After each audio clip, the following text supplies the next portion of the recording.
Oke, kembali lagi bersama gua Sender di modul Trade with Sender. Jadi di modul kali ini gua akan membahas tentang cold wallet ya. Jadi apa itu cold wallet ya? Cold wallet ini adalah dompet fisik ya yang menyimpan private key secara offline. Berbeda dengan hot wallet, kalau hot wallet itu menyimpannya secara online, masih terhubung dengan internet. Maka dari itu masih ada banyak resiko-resikonya dari hacking dan lain-lain gitu.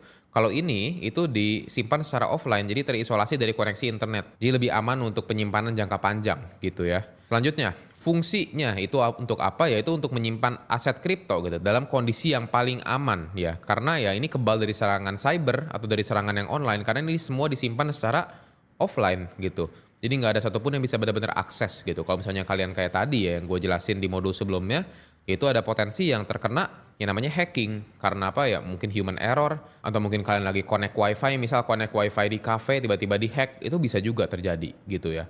Selanjutnya keamanan. Ini menawarkan tingkat keamanan yang paling maksimal. Ini cold wallet itu sangat maksimal keamanannya. Karena kunci pribadinya atau private key-nya itu tidak pernah terpapar ke dunia nyata gitu atau ke dunia maya pun gitu. Jadi benar-benar kalian doang yang megang gitu. Maksudnya dunia maya nih apa? Maksudnya dunia digital. Jadi benar-benar nggak ada datanya satupun. Kalau kalian masih pakai hot wallet yang which is yang masih online itu kan masih ada datanya di online gitu. Kalau ini benar-benar offline, jadi benar-benar nggak bisa di tracking satu kali pun ya, nggak mungkin bisa gitu. Selanjutnya ini idealnya ya menyimpan aset dalam jumlah besar untuk jangka panjang atau biasa kalau orang-orang kripto bilangnya hodl ya, kayak gitu ya. Oke, selanjutnya ini ada 3 ya, ini hardware atau cold wallet yang biasa orang-orang mention juga. Yang pertama itu adalah Trezor ya, yang kedua adalah Ledger, yang ketiga adalah SafePal. Dan menurut gue tiga ini adalah yang paling kredibilitasnya paling oke dan paling aman gitu. Walaupun ya hampir semua cold wallet aman, cuman ya jaga-jaga aja karena kita tetap butuh yang jauh lebih oke kredibilitasnya, seperti itu. Dan keuntungan pakai cold wallet itu untuk keamanan yang maksimal, itu udah pasti. Karena kunci pribadi tidak pernah terpapar di internet yang tadi gue bilang. Dan sangat aman dari serangan cyber atau serangan dari online gitu ya. Yang kedua itu kendali penuh ya. Jadi ini cold wallet itu memberikan kendali penuh atas aset kepada pemilik ya. Which is ya pemiliknya itu kita gitu. Jadi kita punya kendali penuh atas koin kita atau aset kita gitu. Jadi tanpa perlu mengandalkan keamanan pihak ketiga gitu. Kalau misalnya kayak exchange itu kita masih harus mengandalkan pihak ketiga. Which is apa ya exchange itu. Hot wallet juga sama, kita masih harus mengandalkan internet di browser atau dimanapun itu gitu. Kalau cold wallet ya ini nggak masalah gitu, ini benar-benar kita yang pegang sendiri, jadi benar-benar nggak ada perantara. Jadi arti kripto sesungguhnya, DeFi sesungguhnya yang dari tadi gua bahas di modul-modul sebelumnya, itu kalau di saat kita pakai transaksi di cold wallet, seperti itu ya. Selanjutnya itu perlindungan jangka panjang ya, berangkas digital terbaik untuk menyimpan aset dalam jumlah yang besar dan jangka waktu yang lama. Ini adalah cold wallet. Seperti itu, karena apa yang tadi gue bilang semua disimpan secara offline gitu. Selanjutnya, pemulihannya terjamin ya.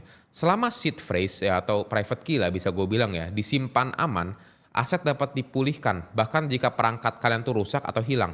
Ya, misal gue ada cold wallet ini nih, ini HP tapi anggap aja cold wallet itu. Ini cold walletnya gue lempar, gue bakar, gue apapun itu, apakah aset kripto gue hilang? Enggak. Ya, gue tinggal beli cold wallet baru, gue tinggal recovery seed phrase.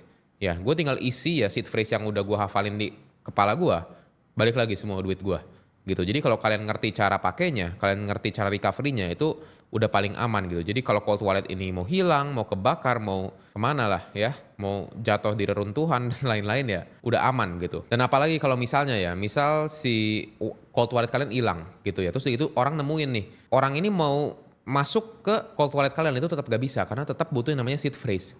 Setiap kali mau masuk itu butuh ya passwordnya atau seed phrase-nya. Jadi jauh sangat-sangat aman gitu ya. Walaupun mau hilang mau apapun itu ya tetap gak ada satupun orang yang bisa ambil seperti itu. Nah ini kekurangan pakai cold wallet. Sebenarnya ini kekurangan bukan dari segi keamanan. Karena kalau dari keamanan itu sangat-sangat aman ya. Tapi ini kurang praktis ya. Tidak cocok untuk trading atau interaksi DeFi yang sering. Jadi cold wallet ini dipakai untuk apa? Untuk ya menyimpan atau menabung lah bisa gue bilang. Investasi untuk jangka panjang. Jadi kita untuk menyimpan koin kita atau aset kita secara jangka panjang gitu. Yang kedua itu resiko fisik ya. Jadi ini rentan terhadap kerusakan, pencurian, atau kehilangan fisiknya gitu. Walaupun ya sebenarnya aman aja. Cuman kan kalian harus beli lagi ya. Dan cold wallet ini apalagi ya itu mahal. Lumayan mahal lah ya. Nggak terlalu mahal gimana sih. Ya mungkin 3-5 juta lah ya. Tergantung juga serinya yang mana gitu. Ada yang kualitasnya lebih bagus dan keamanan lebih terjaga lagi itu jauh lebih mahal gitu. Karena ini memerlukan biaya awal untuk membeli cold wallet ini. Ya kalau rata-rata ya mungkin 3 jutaan ya bisa gue bilang ya. Yang terakhir, kesalahan pengguna fatal ya. Jika seed phrase hilang, aset akan hilang secara permanen. Sebenarnya ini bukan cuman cold wallet ya, tapi hot wallet juga. Semua wallet yang ada di kripto, kalau misalnya kita kehilangan seed phrase atau mungkin kita lupa seed phrase-nya, ya itu udah pasti hilang, asetnya nggak bakal bisa kita recover lagi gitu. Oke, mungkin segitu aja ya penjelasan tentang modul cold wallet-nya dan kita akan bertemu lagi di modul-modul yang berikutnya.